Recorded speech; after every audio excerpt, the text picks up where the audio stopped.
Let's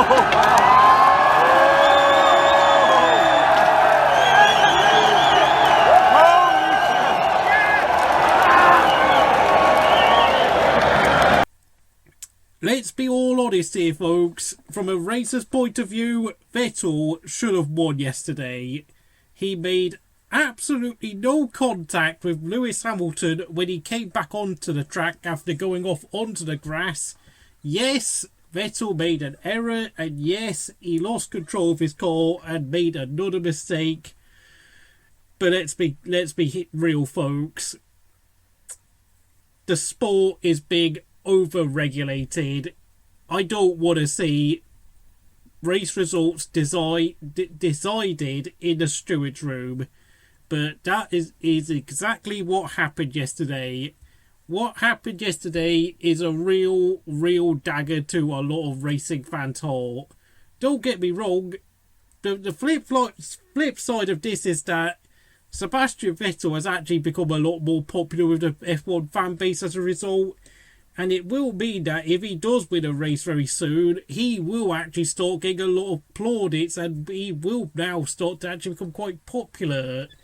And you will hear a lot of cheers for him from the crowd if he does really well from now on.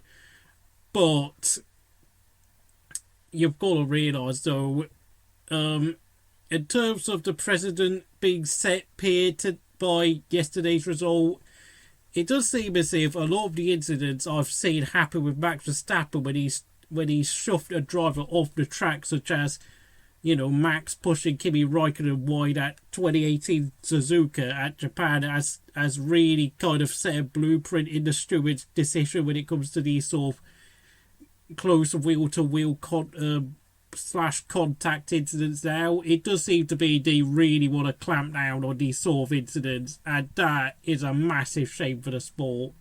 Yes, I know we can discuss a lot of incidents that have happened in the past, and to be fair, Lewis Hamilton has been involved in a lot of these wheel-to-wheel action type of incident. 2016 Monaco, he went wide at the chicane, and then when he returns onto the track, he almost squeezed Daniel Ricciardo into the wall, and meant that Daniel Ricciardo was forced to finish second. Then, of course, during his time at Mercedes, having Nico Rosberg as a teammate, 2015 Kota, he pushed Nico Rosberg wide off the track. 2016 Canada, he shoved Nico Rosberg wide at turn 1 again, and of course Rosberg ended up finishing 4th that day because he just lost so much ground whilst Lewis was able to run away at the front. And yes, Sebastian Vettel himself has been involved in many of these type of incidents where he's made contact with other drivers. 2016 Shanghai, he squeezed Kimi Raikkonen and Daniel Kvyat around the outside at turn 1 and turn 2, and of course all three cars were dropped down the order and all of them had to fight into the points again. 2016 Belgium, Sebastian Vettel once again squeezed Kimi Raikkonen, and this time Max Verstappen around the outside again. But on those occasions, Sebastian Vettel escaped with no penalties. And then, of course, later on in 2016, Lewis Hamilton got involved in another incident at Mexico where he completely jumped the first corner to chicane at the start of the Mexican Grand Prix. He got no penalty despite the fact that he gained a massive advantage through cutting the corner so blatantly. And I mean, it's just ridiculous. The level of stewarding involved in this sport is terrible. We really do need a permanent set of race stewards for every race from now on. It is not good enough. And the fact of the matter is, if an incident like that happens again between Hamilton and Vettel, only of course Hamilton happens to be the driver who's in front and goes off the track only to cut straight in front of Vettel in order to keep hold of his position, I will now fully expect the race stewards to go and punish Lewis Hamilton and hand him a 5-second penalty. That would be the only fair thing, and they would have to do it according to the letter of the law. That is literally... I mean, because the thing with the FIA stewards is that they are now following the letter to the law as closely as they can. But sometimes in life, you really do need to be pragmatic. And you've got to realise the pragmatic thing about this incident between Vettel and Hamilton was that Vettel had clearly lost control of his car. Having got off onto the grass, it meant that the amount of grip he had on his tyres was clearly limited. He was focusing on getting his car back onto the racing line and making sure that he didn't spin his car and hit, clobber his car into the barriers. And it was only when he straightened his car up that he realised where Lewis Hamilton was behind him. Yes, Lewis Hamilton had to back off onto the throttle, but you can see on the replay camera shots that Sebastian Vettel gave Lewis Hamilton space on the exit. Lewis was not squeezed into the barrier. Lewis still had at least a lot of the curb to go across, whilst having a bit of his front wing and a bit of his front tyres alongside Vettel. Vettel was not trying to put Hamilton into the barriers. No way. Yes, I know Sebastian Vettel has done a lot of stupid driving in his time, and I, as a Kimi Räikkönen, have been furious at him about it, especially when you take into account 2017 Singapore, which was an absolute travesty. But the difference is he made no contact. There was no contact involved, okay? I mean, if there's no contact involved, you can't really penalise it. You cannot penalise it. It is fair racing.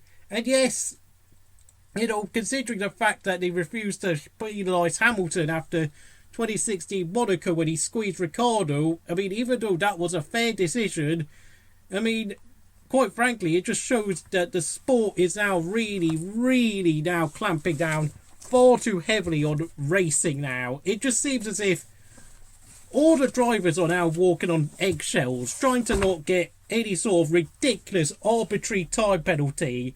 You only have to look at an incident that happened between Daniel Ricciardo and Valtteri Bottas, where Daniel Ricciardo's Renault was weaving excessively down the back straight. To be frankly honest, I've got to say, if you watch the onboard cameras, you can see Valtteri Bottas clearly lifting off the throttle. And the thing is, if we're giving out penalties for what Vettel did against Hamilton, we should be giving out penalties for what Ricciardo did to Bottas, because Ricciardo had full control of his car, but yet he was weaving around the straight so excessively, and the only reason why Ricciardo did not receive a penalty is the fact that Bottas was able to overtake him in the next few laps afterwards anyway. But having said that though, Ricciardo should have been given a penalty, because that would have dropped him behind Hulkenberg, who had been told to stay behind Ricciardo, just simply because the team wanted to ensure that he finished 6th and 7th and got 14 points for that result.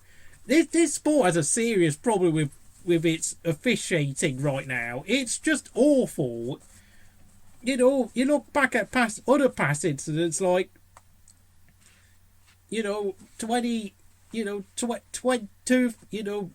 Senna, blatantly taking Alan Prost out at the start of the 1990 Japanese Grand Prix. He blatantly took him out, but he received no penalty and he kept his world championship. 1994, Michael Schumacher made contact around the outside with Damon Hill and halfway through the 1994 Australian Grand Prix, and he got no penalty for it. Just, all these incidents all throughout the history of Formula One. You will actually realise that the FIA has, used to actually just accept the fact that racing was racing. But I've got to say this, but we must not ignore the fact that I think a lot of the reason why the FIA have become so strict and so determined to clamp down on, and give out penalties for every single incident now is, I think, it's a result of social media.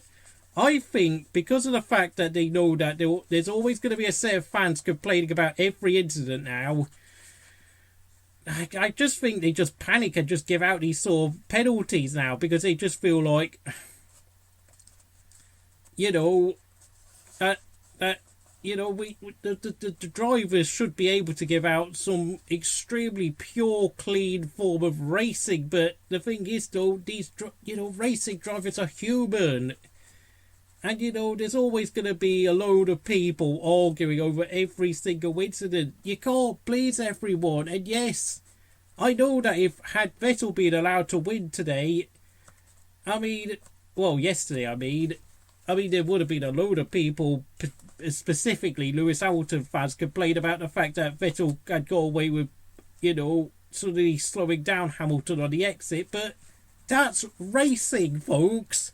That's racing, and I've got to admit, as a Kimi Raikkonen fan, I've done my fair share of mooning when Kimi Raikkonen has been impeded for whatever reason, such as 2018 at Suzuka last year when Max shoved Kimi off the track. But of course, the difference, in my opinion, was that Max Verstappen had full control of his car, and Max had, all the tarmac to drive over. He had all the grip whilst Kimi was put on the grass. And Max knew exactly what he was trying to do. He knew what he was doing. Very, very different. I know it sounds really weird why people are going around saying that, the Max Verstappen incident set precedent, but, sometimes in life, the FIA and the stewards have got to be a bit more practical. They have got to use a bit more common sense than just following the letter of the law constantly. Now, yes, I would admit there has been a lot of bad press over this incident due to the fact that, of course, Mercedes have now won all 7 of the first 7 Grand Prix this year, and the fact that, seeing a Ferrari win and a Sebastian Vettel win would have spiced up the championship, and it would have broken the monotony of Mercedes' domination. But the fact is, what we saw yesterday at the Canadian Grand Prix was just farcical. This atmosphere of negativity is really building up. And whilst, there was a lot of people passionately debating this incident over and over again within the past 18 hours, it's not, you never know. If Sebastian Vettel is able to actually fight for this championship and Ferrari can improve their car to the point that their car is actually a championship contender, if Sebastian Vettel loses his championship to Lewis Hamilton by less than 7 points, this incident will go down as a major turning point. And frankly, this is just hurting the sport's image. It is hurting the fans' appreciation of the sport.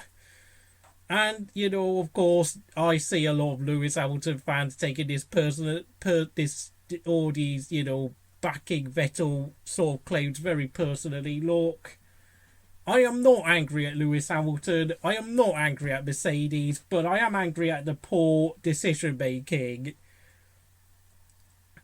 So, if you enjoyed this video, please like and subscribe to Crystal Racing, and I'll see you again next time.